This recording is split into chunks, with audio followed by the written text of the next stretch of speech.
हा त्यांचा 5वी ते 10वी पर्यंतचा जीवन प्रवास त्यांनी या ठिकाणी मांडण्याचा प्रयत्न केलेला आहे। आणि हा प्रवास मांडत असताना नक्कीच डोळे पाणावल्याशिवाय राहणार नाही, ही एक आपल्याला वस्तुस्थिती पाहायला मिळाली। खूप सुंदर या ठिकाणी।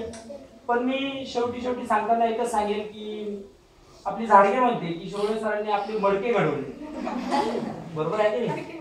झाडगे म्हणजे शिरोळे सरांनी मडके घडवलेले आहेत, पण एक माझ्या मडक्यांना लक्षात ठेवा, सगळेच मडके एका ठिकाणी फिटेफिट बसणार नाही, चांगल्या ठिकाणी जाणार नाही। बघा मुलांनो, मडके असतात, काही मडके तिरडीसाठी जात असतात अंत्यविधीला, काही मडके अक्षय तृतीयाच्या सणानिमित्त त्या ठिकाणी माहिती ना घागरीवर आपण त्यांना ठेवत असतो, काही मडके अजून अन्य ठिकाणी जात असतात।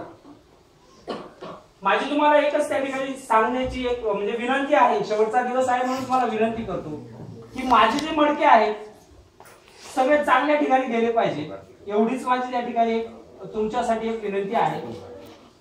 बघा मुलांनो, या ठिकाणी 10वीचं वर्ष असताना किंवा मी तर हा जो वर्ग आहे यावर्षी 10वीचा, कोविड पिरियड संपला आणि त्यानंतर मी या शाळेत आलो, त्यावेळेस हा वर्ग इयत्ता 7वीत होता आणि त्या 7वीच्या वर्गात मी त्यांना विज्ञान शिकवत होतो आणि त्या विज्ञानापासून तर आत्ताचं समाजशास्त्रापर्यंत या प्रवासामध्ये या विद्यार्थ्यांनी खूप चांगल्या पद्धतीने त्यांची कामगिरी नोंदवलेली आहे।